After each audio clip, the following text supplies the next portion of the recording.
Hi everyone! Welcome back to my channel. Today, I'm gonna share with you my thoughts and experience with this LG 2-in-1 front-load washing machine. So a brief background, I'm currently living in a condo where limited space lang yung sampayan, kaya part sa aking monthly routine before yung mag-avail ng laundry services. May panahon talaga na ang hassle magpapalaundry sa labas since there are times na may missing item or hindi available yung taga-pick up and deliver. Eventually, nasa isip ko na rin na bumili ng sariling washing machine to lessen the hassle. Timing rin since at that time, I received a text promotion from one of my credit cards na may partnership sila with Automatic Center. 0% interest and 36 months to pay. O diba? Parang bihira lang yung ganyang promotion since usually up to 12 to 24 months to pay lang sa ibang credit cards. So I took the opportunity to explore on different washing machines. Tas nasa isip ko na much better na yung 2-in-1 like washer and dryer para mas efficient. Isa rin sa main reason kung bakit itong model yung pinili ko since kaya niya i-100% dry yung laundry compare sa ibang types na up to 80% lang tas need pa i-air dry. Plus, according sa sales assistant, mas matipid to sa water compared sa top load. So today, I'm gonna share with you kung kamusta yung nabili na washing machine since 8 months ko na siyang ginagamit. Upon opening the box, you'll see the item itself, a manual, and other parts necessary. So here's the overview of the LG FC1408D4W fully automatic washing machine. Its dimension is 600 by 560 by 850 millimeters. Weight is 68 kilograms. Capacity is 8 kilograms for wash and 5 kilograms for dry. And this is made in Vietnam. It has different functions depending on your needs or preferences, but usually I go for the quick 30 in general. But for some of my clothes, I use gentle care. By the way, when you need to add an item, you'll just press the add item button and it will automatically stop and unlock so you can add the additional item as long as nasa washing stage pa siya. But kapag nasa process na siya sa rinse, hindi na pwede mag-add. May steam feature din siya, making the wash more efficient and would sterilize and soften the clothes. So here are the types of washing program. Cotton provides better performance by combining various drum motions. Cotton Plus provides optimized washing performance for a large amount of laundry with less energy consumption. Mix enables various fabrics to wash simultaneously. Easy Care suitable for casual shirts that do not need ironing after washing. Duvet for large items such as bed covers, pillows, sofa covers, etc. Allergy Care helps to remove allergens such as house mites, pollen, and cat fur. Baby Stream Care removes solid and protein stains, provides better rinse performance. Download Cycle for downloadable programs. If you did not download any programs, the default is rinse plus spin. Wash+Dry provides a non-stop process of washing and drying in the same program. Direct Wear provides washing to drying within 80 minutes at once for light soiled 1 to 3 shirts. Quick 30 provides fast washing time for small loads and lightly soiled clothes. Sportswear suitable for sportswear such as jogging clothes and running wear. Gentle Care for hand and machine washable delicate clothes such as washable wool, lingerie, dresses, etc. Stain Care wash off several kinds of stains such as wine, juice, dirt, etc. Water temperature is increased step by step for washing various stains. For the actual operation, Step 1. Put your laundry items inside. Step 2.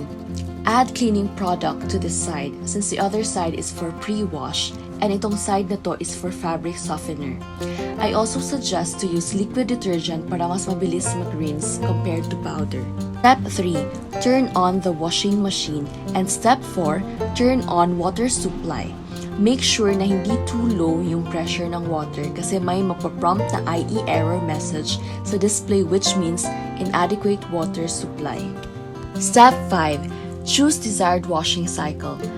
For this, I choose quick 30 and press dry para non-stop na siya. Like after washing, automatic na siya mag-proceed to drying the clothes. In addition, you can also customize your preferred spin cycle and temperature. I usually prefer 1000 spin and 20 degrees Celsius water temperature. You can also add pre-wash and also long press this for the top clean function for cleaning.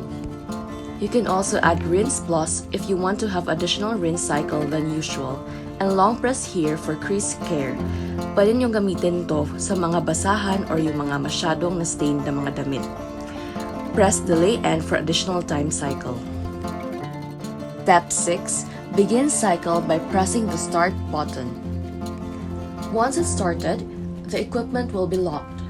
If you want to add an item, you may press add item to add more clothes. But make sure to do this during wash cycle.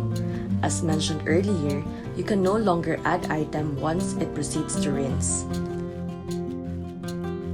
Sharing with you short clips of the actual washing time for the Quick 30 plus Dry program.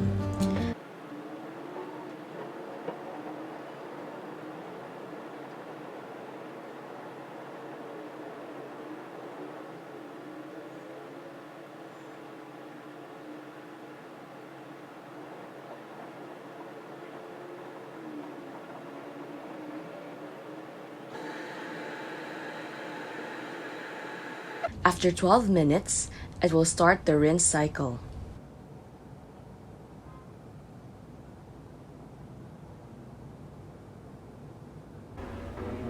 After 10 minutes, it will start the spin cycle.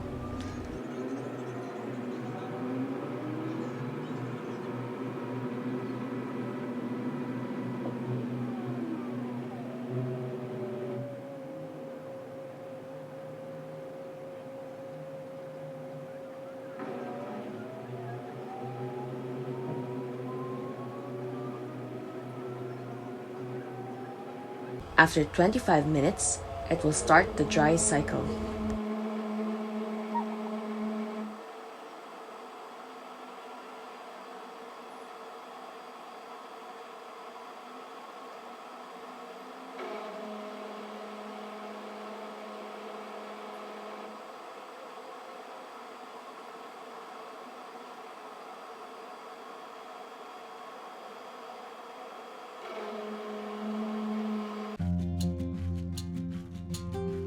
Step 7. By the end of the cycle, a melody will sound and the cool down symbol, which is CD, will automatically appear.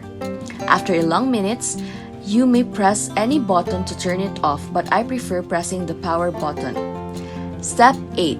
Remove your clothes.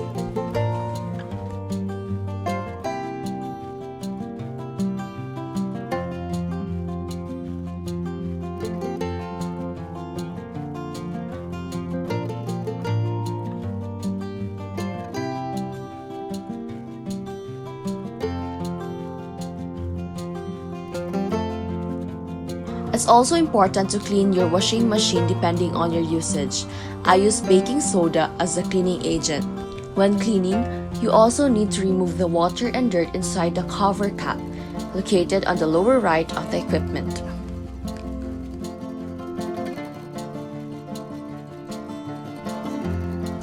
So, for my final thoughts, after 8 months of using this, I'm satisfied naman with this appliance and wala namang naging problem. Nakakapag 100% dry talaga siya na pwede nang i-fold yung mga damit mo after. So that's all for today. I hope you've learned something in this video.